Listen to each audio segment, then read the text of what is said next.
All right, let's pray and we'll get started. Thank you, Father, for your blessing on this second week of classes.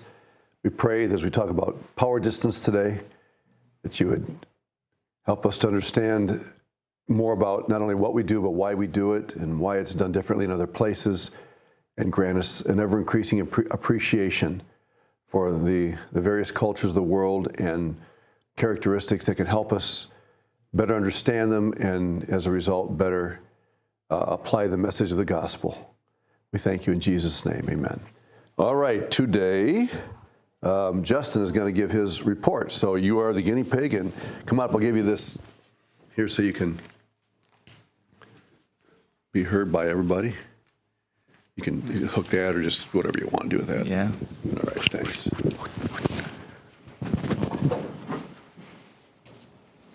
Oh, let's stick it right there. That is very tight. There we go.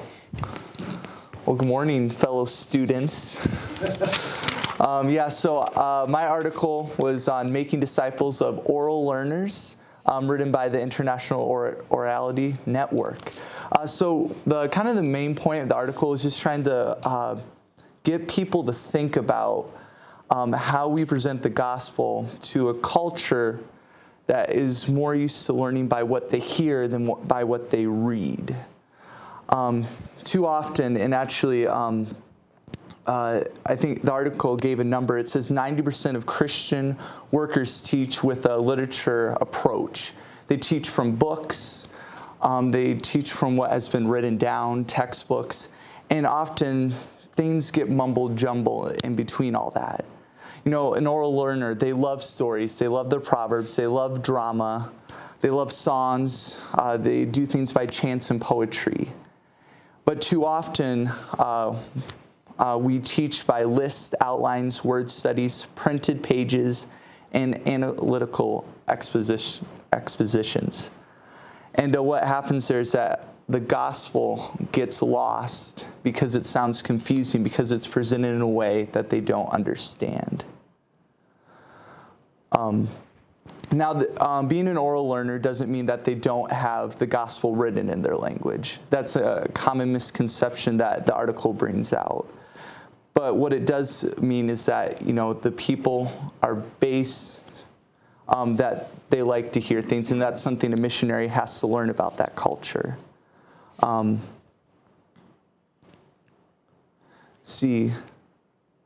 look at my notes here. And another misconception is also that one of the things is too often missionaries think they can just take something from a book and just start speaking it, and as long as they just speak it, that means it conveys the information. But what happens is that something that is written is constructed differently than what you would speak in an oral language. So he gives 5 ways that what missionaries need to do, what people, as they interact with these different cultures, need to do to convey the gospel in the right way. The first thing was use appropriate strategies to make the word of God available.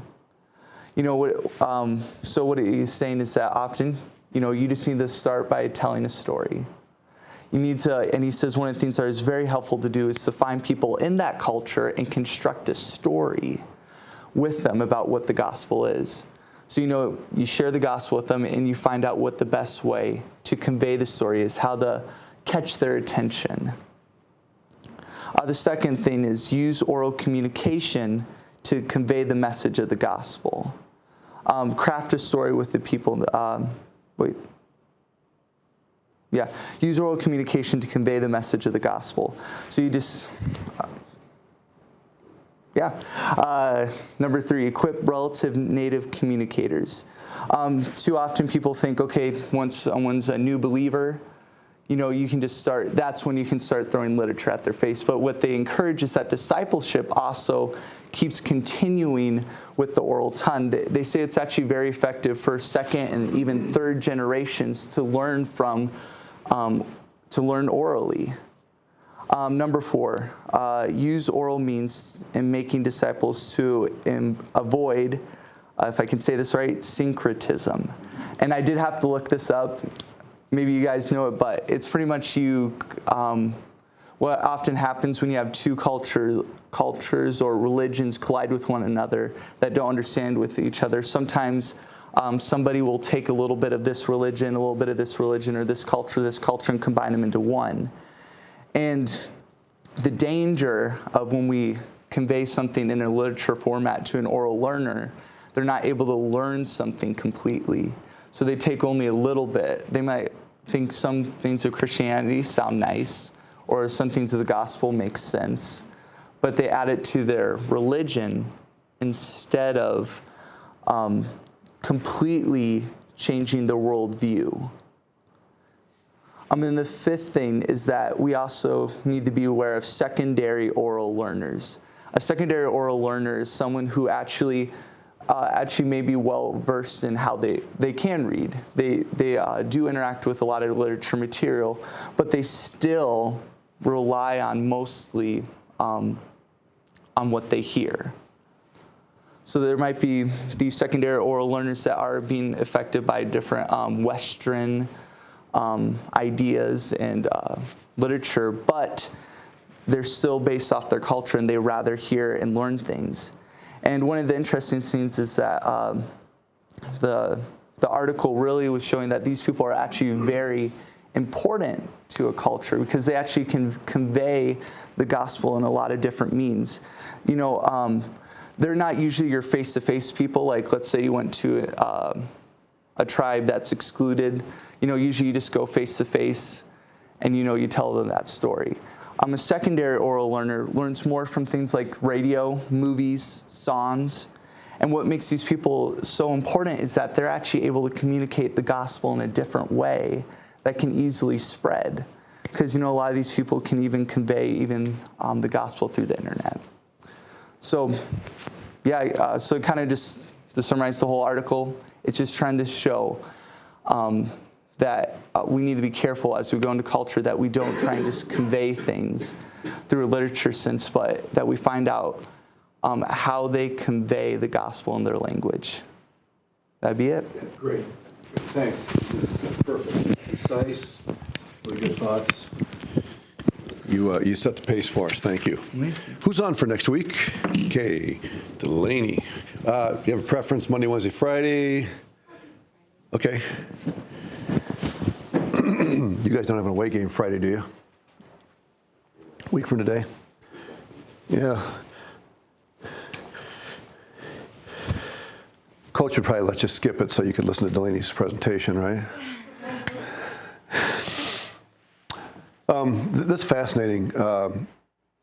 Orality is a whole science in and of itself. There's a lot of debate out there as to whether or not people in oral cultures need the Bible in a written form. And of course, I think we all understand the danger of not having the scriptures in a written form. There's a reason why God did it that way, because he knew that, even think about it, even though ancient Israel relied heavily on oral tradition, right? Passing down stories and things because most people didn't read, they always had God's written revelation to come back to verify, right? But there are oral cultures that have, not only do they not read and write, and some of them don't even have an alphabet, but they have no copy of the scripture. So you go in as a missionary, what do? Your stories, are what they're going to, that's all they have to go on. Yeah. Yeah, and the one thing I forgot, it actually goes with that, is they're like, it's actually still important that I think they're still like, it's important that you do eventually get their language written down. Yeah. And in the Bible in that format. Yeah. But you have a place to start with. Okay, that's a good point. Eventually, the goal in an oral culture is to provide a written copy of the Word of God. If they don't have a written language, when we did that multilingual reading during missions conference, one of the readers read in a language that's not written, and that was Stanley Togba. Some of you know him. He speaks good English, but his native tongue, his tribal tongue, is not written in written format. It's not available in written format. So just absolutely amazing. But I agree. Yeah, if you don't have an end game of providing a written source, then you're running the risk of syncretism and confusion and just error.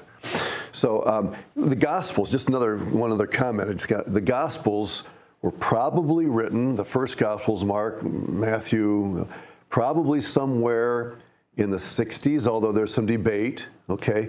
But let's just say they were written in the 60s. You're talking 30 years into the church age before there was a written account of the life and ministry of Jesus. And so how did the early church propagate the message before they said, let's open to, and even after those Gospels were written, how long did it take for them to be copied and disseminated so that the church at large had access to them? And so a lot of stuff was still done by oral tradition in the early years. In the book of Acts, when Paul says, as Jesus said, it is more blessed to give than to receive, that was not in writing at the time. In fact, it's not even in the Gospels today. It's something that was orally transmitted. So that's a fascinating science. Just one other thing, you know, I've often heard students say, I am a visual learner. I would venture to say that several of you would say that I'm a visual learner. So, you know, we use PowerPoints and things like that. But how often do you hear somebody say, I am an oral learner? That's not nearly as common in the West because of the literacy rate in our culture and all of the visuals and things that are available on the internet. But if you come from an oral culture, you see, that's going to be your mentality. It's quite a different reality. Good. Well, thank you. Appreciate that. And did you find out, James, if there is a away game next Friday? Pardon? It's a home game. Home game. Good. All right. So let's stick with that. Thank you. All righty. Let me pull up today's. All right, we're talking about authority here. Who is in charge? And I think you can probably figure out what I mean by, I just actually found this as a stock photo. There are lots of illustrations, speaking of visual learning. You know, I throw this up here, and the old saying, a picture is worth 1,000 words, you know. Here's here. So, which one of these images, the left or the right, typifies American culture? Pardon? The right side, right. And obviously that's an exaggeration, but that's the tendency. Whereas in the two-thirds majority world, the left side typifies more the way that leadership, you know, is viewed. A couple of you weren't able to be here last class, and we illustrated that. And I was, you know, I sat down and put my feet up on the chair, and I said, so, you know, what's your reaction? And I think it was you that said it's disrespectful, and you just assumed that I was playing the role of the student, which all of us would. But actually, I was playing the role of the teacher, coming in and using a very low power distance approach to things. So what is power distance? In the notes, we filled this in last week, but let's hit it again. It is the degree to which members of a society are comfortable with inequality. Comfortable with inequality. Now, you notice that puts the onus of responsibility on the people.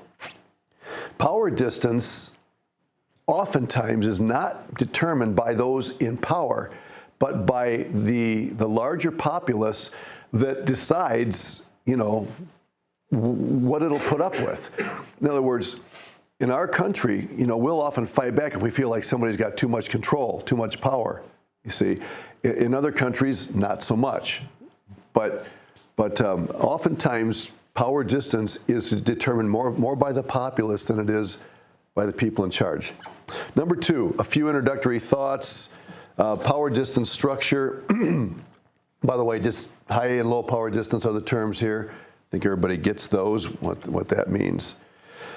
All right, what is power distance? And there it is. But let me give you another definition here that's not in the notes. I'm going to have some things on the PowerPoint that are not in the notes. Another quote says, power distance is the extent to which the less powerful members of institutions and organizations within a country expect and accept the power that is distributed unequally. Well, that's a mouthful, okay? But both of these have to do with tolerance. How much does a society tolerate someone who is trying to make his way up the ladder and become, you know, distinguished as a leader? So that's Hofstede. Actually, that quote comes from Hofstede's site that we looked at a little bit earlier. All right. Andy Crouch who at least was the executive editor of Christianity, I'm not sure if he still is, said the difference between low power distance and high power distance is not whether some people are more powerful than others. That is true every time human beings gather, whether we like it or not. The difference is whether the powerful want to be seen as powerful. Now, that's a different angle. Okay, the first part of his quote, he's saying power distance exists in any culture. You're not going to, anywhere you go in the world, you're going to see it. There's no such thing as a society where everybody's equal. Okay, it's just part of the way God made us. But here at the end, instead of saying it depends on how much the populace is willing to tolerate somebody, here he's looking at it from the angle of the leaders. He's saying that, there are some societies where leaders don't want to be seen as powerful. Now, let me ask you this. Why would any leader not want to be viewed as powerful? In which culture? The Western culture? Okay, let's take the West. That's a good question. In the West. Why would a leader not want to be viewed as powerful? Delaney? Well, if the less powerful people in the culture dislike a high power distance, then that's going to make it more difficult for the person in power to hold on to their authority. Because you only have authority if people listen to you. Okay. In the West, people in power at least want to convey the idea that they can relate to people. In the two-thirds majority world, people in power don't care as much about relating to those in submission to them. But in the West, a pastor, a CEO, there are exceptions to this, but by and large, you want to feel like you can relate to the people over whom you have authority. And so if you are viewed as powerful, at least in the Western mind, that can serve as a disadvantage to you. You understand? So it may seem like a little bit of a strange statement. Now, in the rest of the world, not so much. Okay, so some introductory thoughts here. The power structure, letter A there in your notes, the power structure is much more invisible in low power distance cultures, but obvious in high power distance cultures. That's basically what we just said.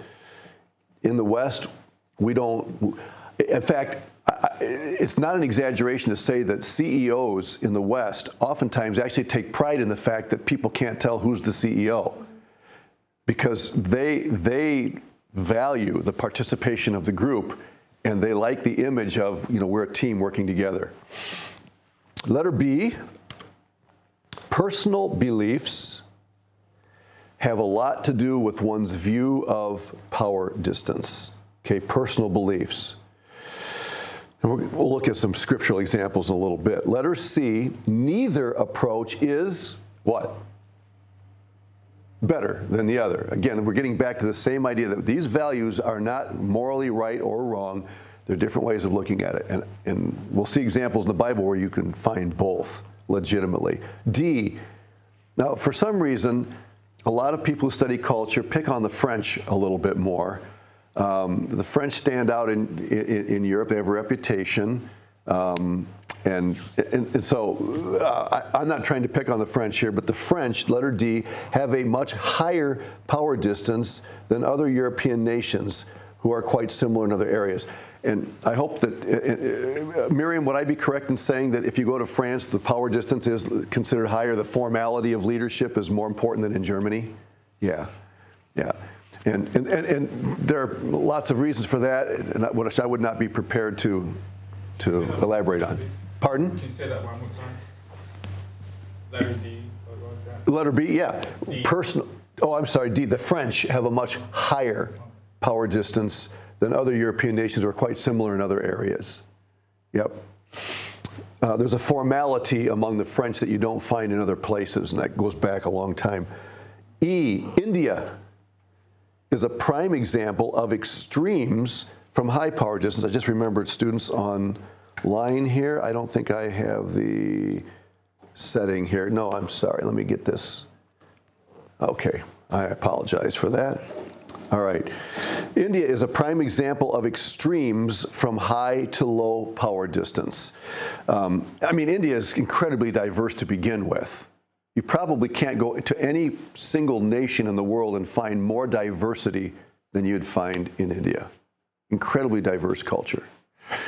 And you see that. And some of that depends on what region in India you're from.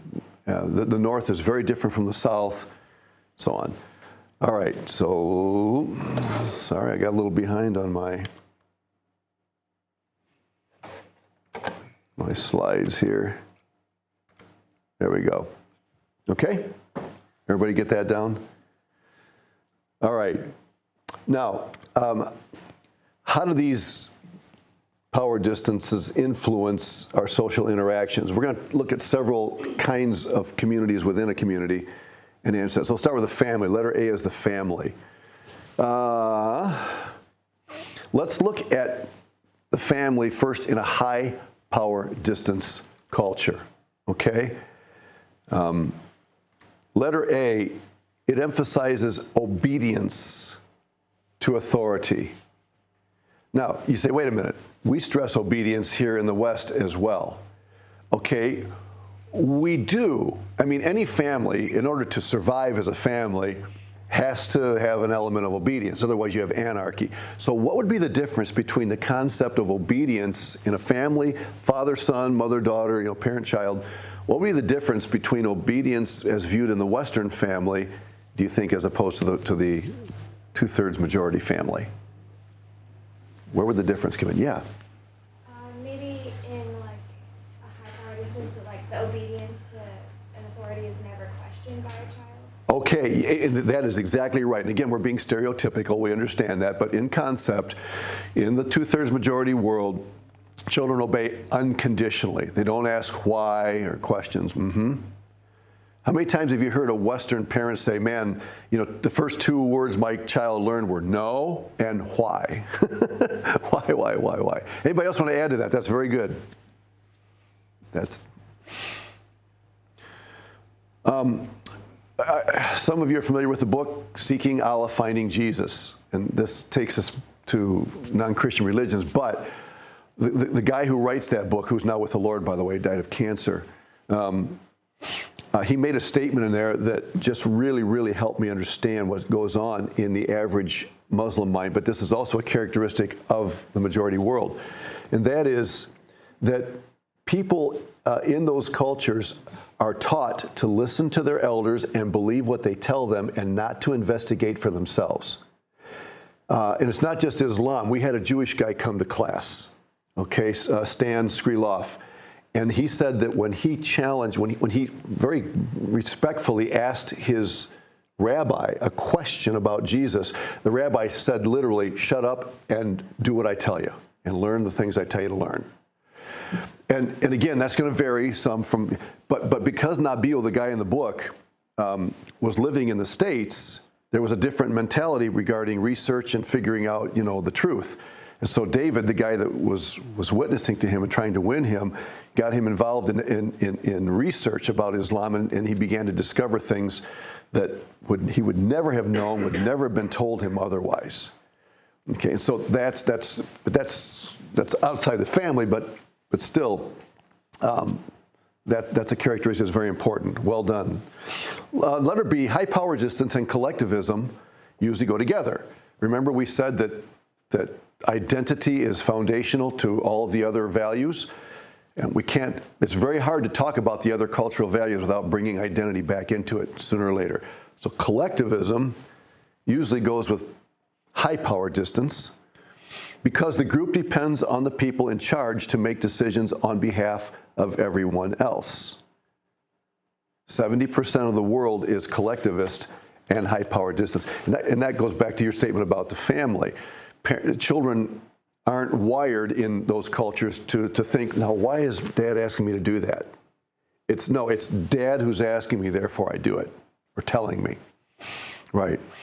So the element of investigation is very important in the Western world. We place a great deal of emphasis on research, finding out, learning, okay? Why?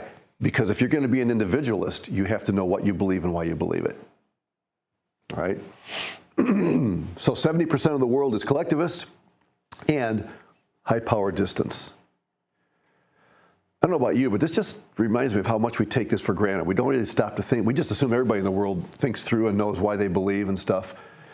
But and if you're dealing with people from other religions who are living in the West, you may find a different, because they're in the West, they're influenced by the Western approach to learning.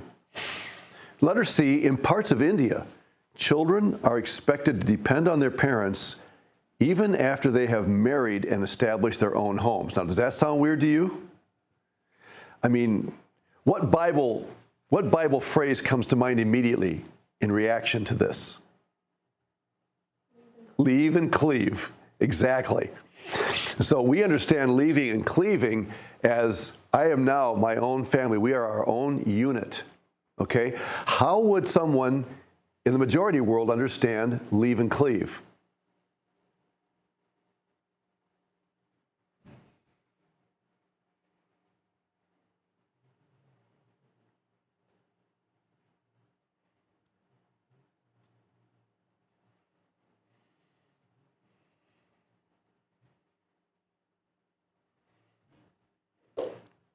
Turning your back on your own family. Okay, if they view it the way we do, they would say that's tantamount to turning your back on your family. But there is a way that they understand that phrase that is still in keeping with their view on the larger family relationship.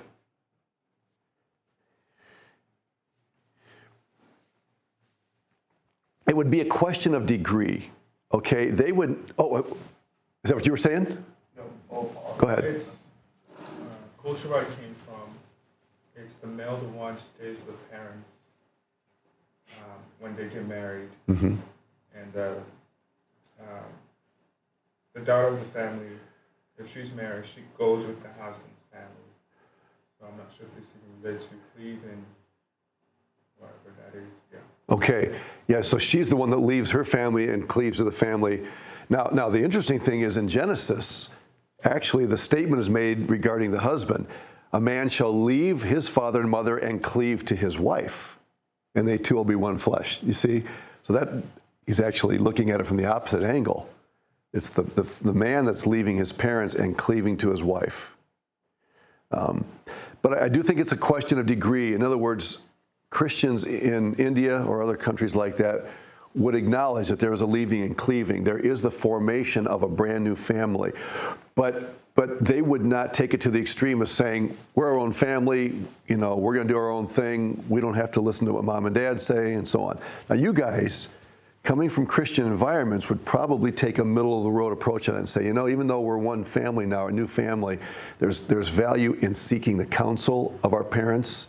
They're not telling us what to do, but, I mean, they shouldn't, okay? Sometimes it happens. So it boils down to a question of degree, okay? All right, low power distance, let's take a look at that. Low power distance emphasizes shared decision making. Parents include their children and often defer to their preferences. Now you guys, if we were to go around person to person, we'd probably find quite an array of differences here. Some of you would probably say, you know, when my parents said to do something, they just expected me to do it. Others of you would probably say, you know, most of the time when my parents made decisions, they asked me my opinion because they wanted to train me to think. Okay, there'd be a lot of variety even in this classroom about that. I grew up in a home where my parents really expected me to think for myself. And so when I graduated from high school and went to college, I made all my own decisions. Okay, they did help me some with finances to some degree. But so we like shared decision making. Now there's a fine line, okay, because what happens with human nature? A child, if you're constantly as a parent going to your child and saying, what do you think about this? You could actually create a problem for yourself. Now the child develops this expectation that mom and dad can't do anything without my consent. See, so there's the danger. And this isn't family class, but it does apply. Okay? B, low power distance and individualism usually go together, because people must be trained to make their own decisions as responsible individuals. And remember we said last class period too that where does the baby sleep? In the West? Its own bed in its own room, because you're teaching the baby to be an individualist from the very beginning. And then C, Sweden is an example of a very low power distance. It's illegal to spank a child there. Okay, now, there are some contexts even here where you can't spank a child. You know, public school system, can't even touch them. Okay. But, yeah, so high and low.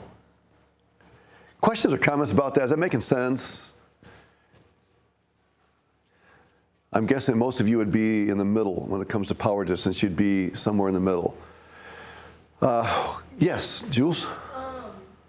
Does that mean, like, in a high power scenario with the parent and the married couple and the kids, does that mean it's, like, unbiblical to do that?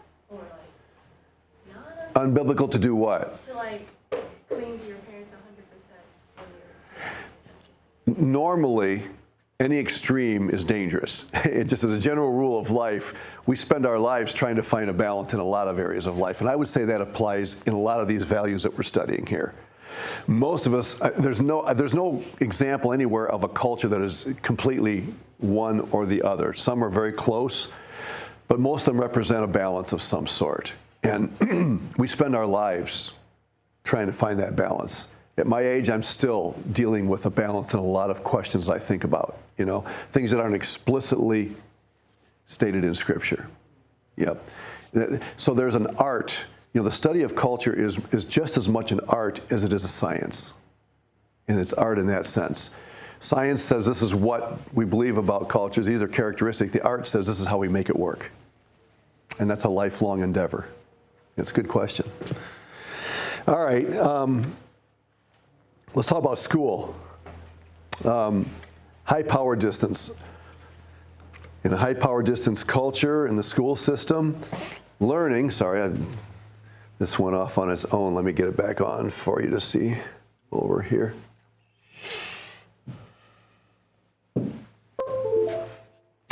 Learning is by rote, not W-R-O-T-E, but rote. What is rote, R-O-T-E?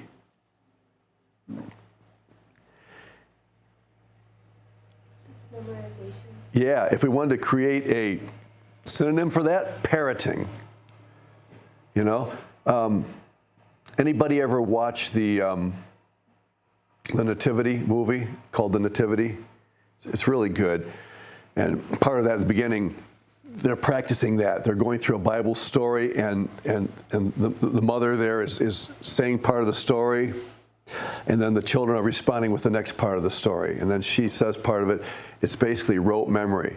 Now, Justin, even in an oral culture, rote memory can never be fully reliable. You ever play telephone? There's no way you can completely secure the original statement for long. All right? That's why you have to have a text that you can come back to, and it's a compass that brings you back and you can recalibrate.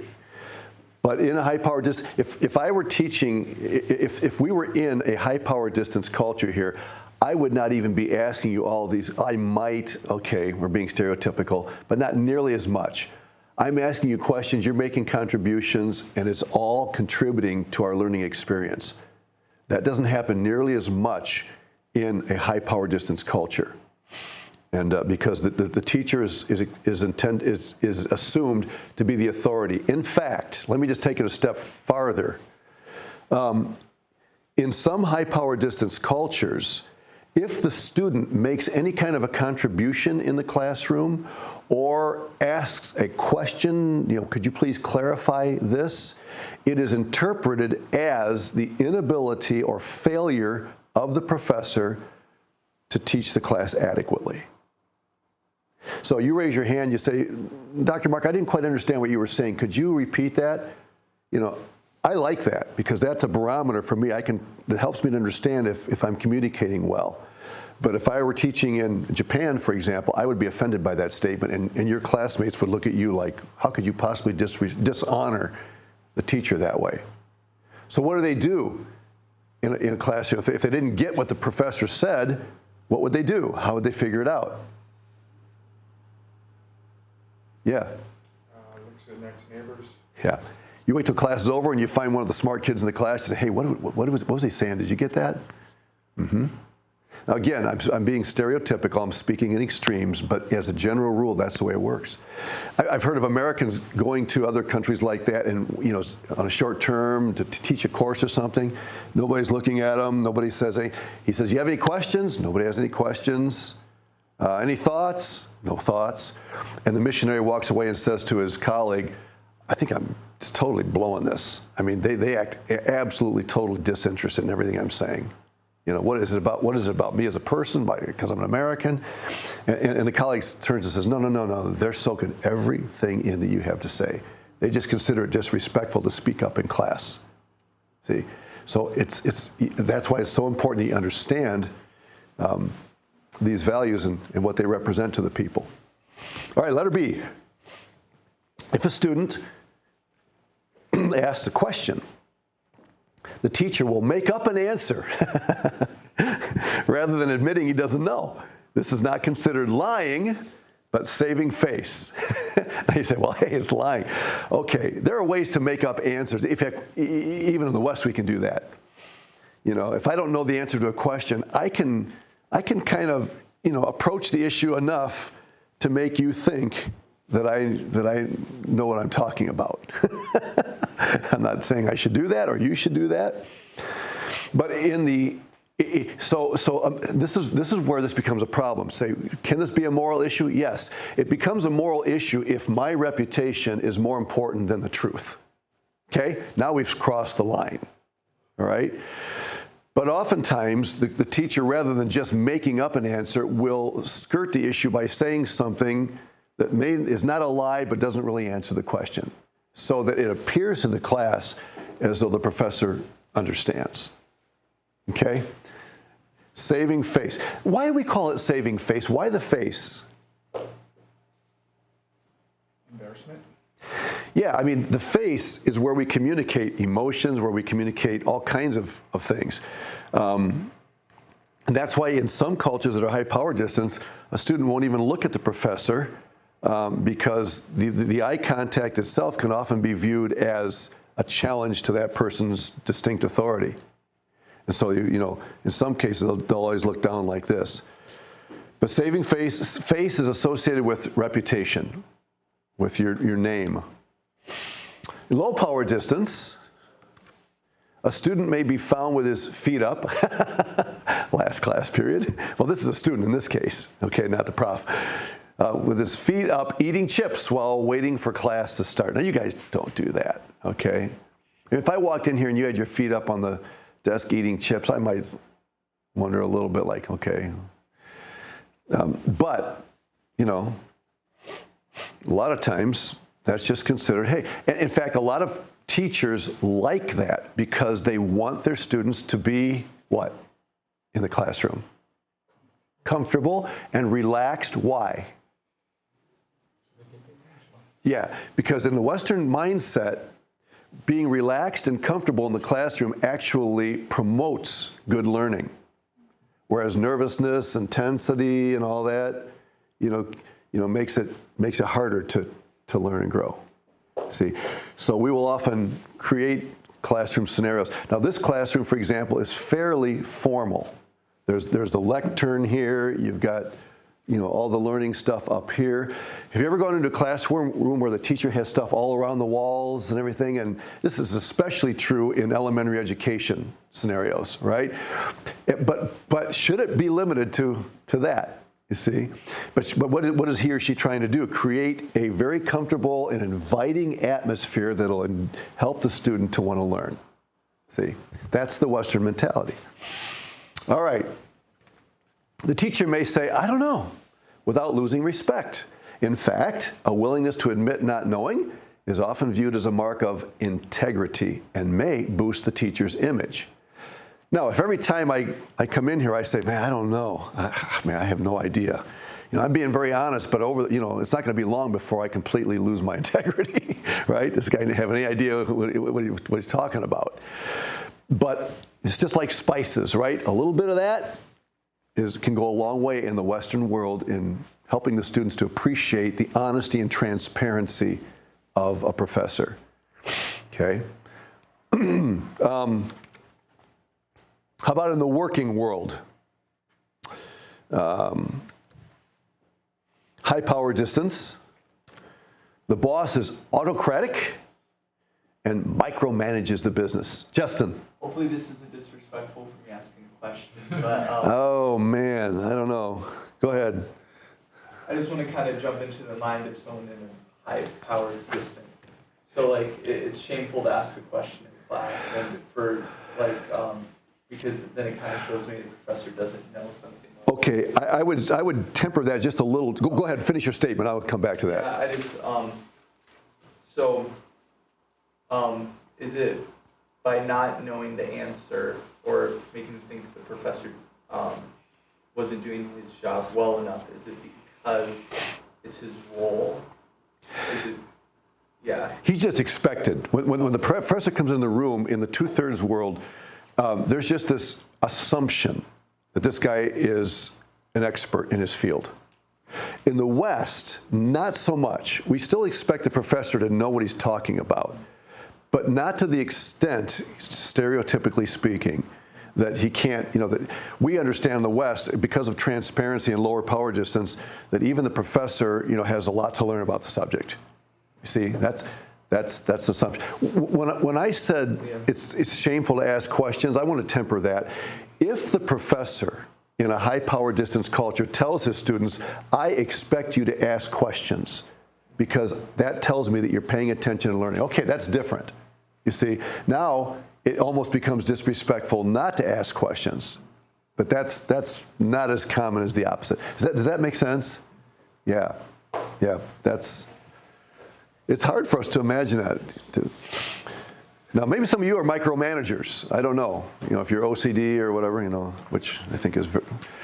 Employees in high power distance are greatly dependent on their bosses for direction and decisions. Oh, I offended you, so you're leaving. Have a good day. Employees are greatly dependent on their bosses for directions. So it's not so much the boss mining all the gold that his employees have to offer, right?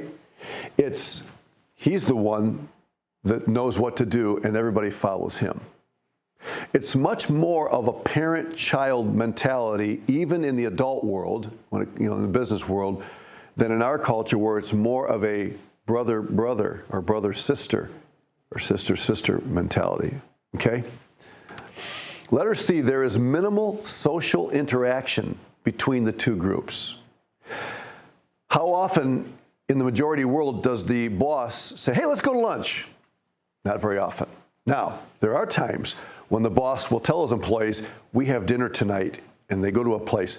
But a lot of times, the purpose of that dinner, and in fact, this happens not uncommonly in certain cultures, he'll actually take them to dinner and get them drunk. They'll eat a meal, and then they'll drink a lot of wine, because he believes that by breaking down their barriers, getting them a little bit tipsy, he can actually increase the bonding effect in the group.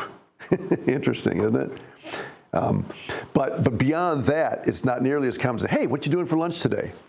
I appreciate the fact that students will come to me and say, Dr. Mark, could we do lunch sometime? Could we go for coffee or whatever? Frankly, when I was in college, that was not nearly as common as it is in your generation. I wouldn't have, I can still remember being in college, and for me to go to a professor and say, hey, can we go to lunch together? I would never do that. Now, there were a few guys that would kind of buddy up to the profs a little bit more, but not nearly like your generation, which I think is an advantage to you. All right. Low power distance culture, okay? The boss is concerned about how a decision will affect his subordinates, not just about whether he's going to be successful as a company, but he really wants to know how it's going to impact his employees. Micromanagement is taboo. Involvement of employees is crucial in decision making. I mean, you'd be considered stupid. They're resources. Your employees are an incredible resource. And if you don't mine all that they have to contribute, you're being an irresponsible boss. Come on, these guys have ideas. They can work together. Emotional distance is small in low power distance. What does that mean? That means that we're much more willing to be vulnerable, the leaders and the subordinates together. And there's not this, this emotional awe of the person who's in charge and a reticence to approach him. That emotional distance is very small. Then D, the boss uses meetings to draw out the best decisions of his subordinates. And that's why he likes the low power distance. He wants to encourage interaction. So it's not uncommon for a guy to say, well, if, let's say I'm the boss. They say, Mark, I just don't agree with that. Here's what I think. I really think that well, in our culture, I'm not going to take offense to that. I mean, not nearly as easily. But if you do that in a high power distance, well, you wouldn't even do it because they wouldn't even have meetings to get everybody's opinion in the extreme form.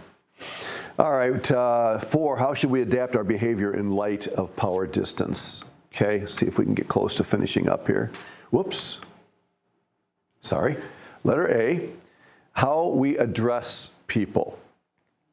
The way that you address someone, in fact, if you go to another culture and you notice the way people address others, you can get a lot of information just from that on how they relate. Number 1, watch how people address others in society. It is better to err on the formal side. So if you're in a new culture and you're not sure how to address somebody, it's for instance, in Brazil or in most Latin American countries, in Brazil there's você, which is just common. I would you, anybody. But then there's the o senhor or a senhora, which means sir and ma'am. And so if I'm addressing someone, I go to the doctor, for example, and I won't say você if I'm talking to him. I'll say o senhor because I respect his position as doctor. Now, once in a while, the doctor will say, just call me você. That's fine. That's not embarrassing. What would be embarrassing is if I said você and he said, I'm the doctor, you probably should address me as o senhor. Now it's really embarrassing. So if you're not sure in a given culture, use the more formal title, and usually they'll tell you, no, don't be so formal, just call me, whatever. Okay? B, be careful not to criticize how children address adults. We sometimes tease people from the South, everything, yes sir, yes ma'am, yes sir, right? And we sometimes grin at that, but in the South, that's serious business. You would never, as a child, refer to your parents or your teacher as, hey you, or something like that, okay? B, where people sit. Notice that. The way that people sit often tells a lot about the way that they view the relationship between. Now, frankly, what we're doing here, my position here in the front, yours there, is really not so much a power distance issue as it is a practical one. I'm here behind this desk because I need these screens. I need the equipment up here to teach. It's not if I were not using computers and PowerPoints to teach, I would be sitting there with you guys. We'd probably, sit in a circle. In fact, I would even like to make a square here, but it's just a lot of work to move all these tables. So my purpose for being up here is because of a practical issue, the equipment that I'm using. See, how to get people to participate. 1, clarify what is meant by participation. Okay, sometimes you just have to tell them. This is more for like international businesses to work together where the Americans and the Europeans are doing all the talking and the Asians are sitting back and saying nothing even though they have a lot to offer. And maybe that's because you haven't clarified how we participate. Maybe you could tell them do it by email or send me a text or something. Give advance warning, hey, we're going to have a meeting and we want everybody to come with ideas. 3, offer multiple ways to speak up, like email or texting, or see me after the meeting if you have a suggestion. Okay? 4, be explicit about expectations. Okay? And then the low power distance. Okay, we'll come back and finish it up. It's time to go. We'll just clean up the last couple of blanks when we come back next time. All right? Thank you, guys. Have a good weekend.